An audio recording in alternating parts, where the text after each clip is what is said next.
Vanishing World is the fourth English translation offering from popular Japanese author Sayaka Murata. Thank you to Granta Books for letting me have an advanced release copy of this. It comes out next week. I am going to give you my thoughts and feelings so that you, as the viewer, can come to an informed decision about whether or not you should read it, because there are things I like, there are things I don't like. We'll talk about it. We always do. Something that I didn't realise, I thought this was a brand new book, period. It isn't. The translation is new. The book itself was published 10 years ago.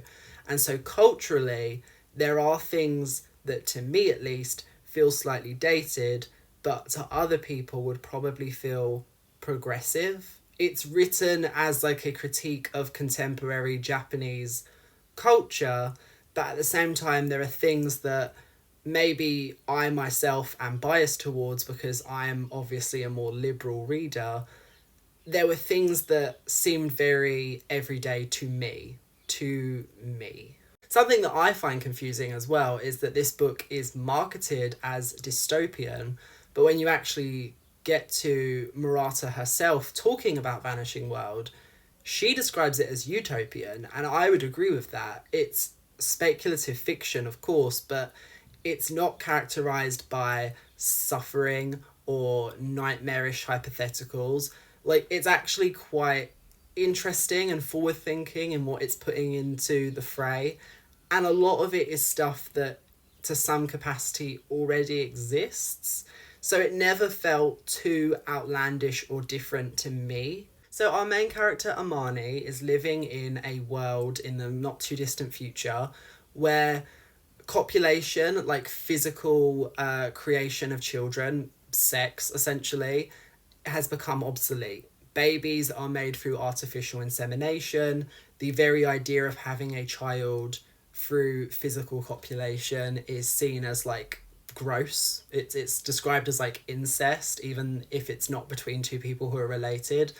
And so our main character, who was conceived that way, and her mother has told her since she was little that that's how she was made, she sort of carries this social ostracism with her wherever she goes because she's very forward about it, not thinking anything of it, and then people are reminding her, we don't do that anymore, that's very strange. And then the book sort of progresses from there. There's like a bevy of other ideas that come into it, and I think it got a bit cluttered because a lot of them aren't explored in too much depth.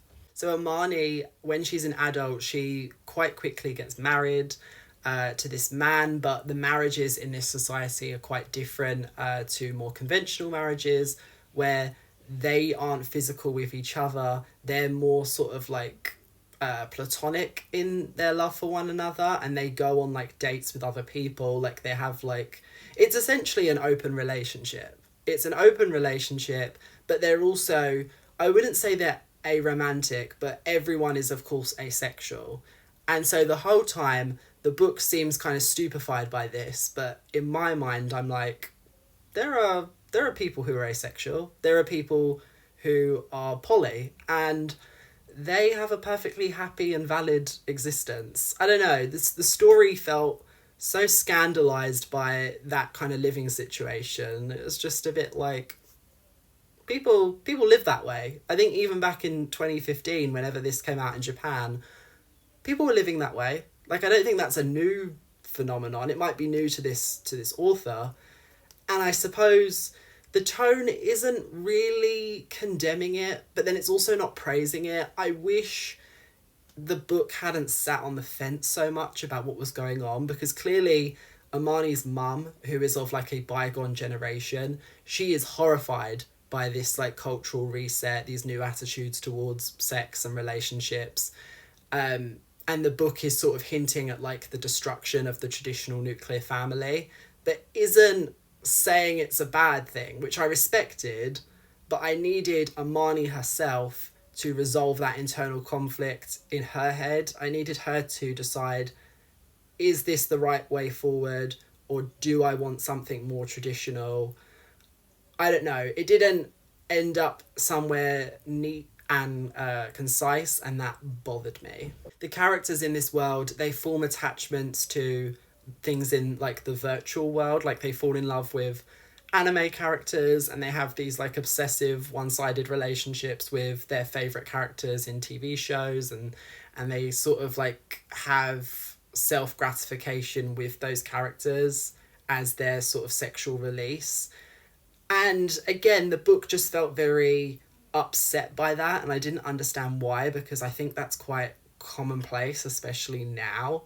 It just felt a bit like a sort of boomer ideology of like kids these days with their they thems, like why can't they just get a husband and children? Like, isn't that the perfect way to have a relationship and be happy? I didn't care for some of the tone in this. I thought it was open, but it could have leaned into the progressivism, is what I would say. This gets muddied even further when we get into the third act, and all of a sudden there's a lot of talk about scientific research into developing an artificial uterus so that men can carry embryos to full term, which was interesting, but it felt like a completely different novel to everything else that we'd been talking about. It was very much the sort of straw that broke the camel's back. I was like, both of these stories are fascinating, but when you conflate them like this, I'm overwhelmed. The story is too short.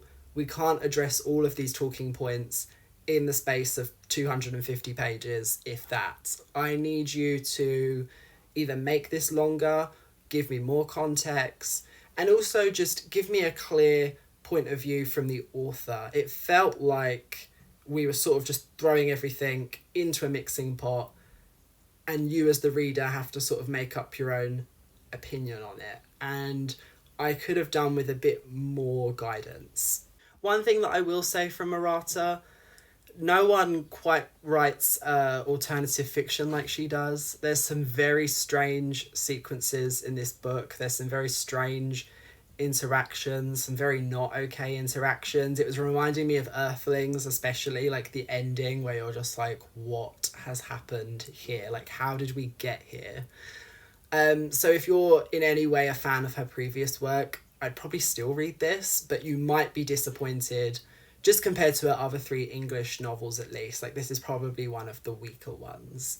I think it's overly reliant on dialogue and repeating the same passage of events without really exploring new territory. If you're writing a story about the passage of time and how the vanishing world itself is the experience of these older generations who are seeing their everyday normals be relegated to old-fashioned and we don't do that anymore, then write the whole thing in the POV of the mum, because she's clearly the most interesting person if her perspective is the most clearly defined. I can't have any more of Amani being like, oh, well, I don't know, it seems interesting, but also maybe I kind of want to have a physical relationship. Like, especially when she never really makes a conclusion. So give me someone else who's either strongly for or strongly against, and let's stay with them, see how their opinion shifts.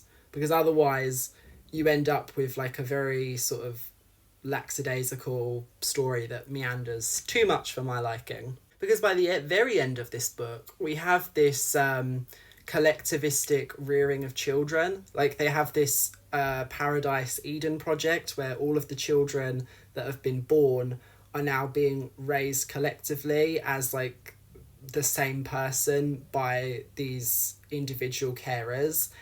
And again, it was like, what's this story? I feel like we've gone into a third or fourth book. I'm lost. I'm really lost. So should you read Vanishing World? I think it depends on how much you enjoy this writer. If you ate up her other three books and you're a completionist, you love her style, go for it. If this is your introduction to her, no, it's too confused, it's too uneven, and there's probably plenty of other books that explore similar concepts better.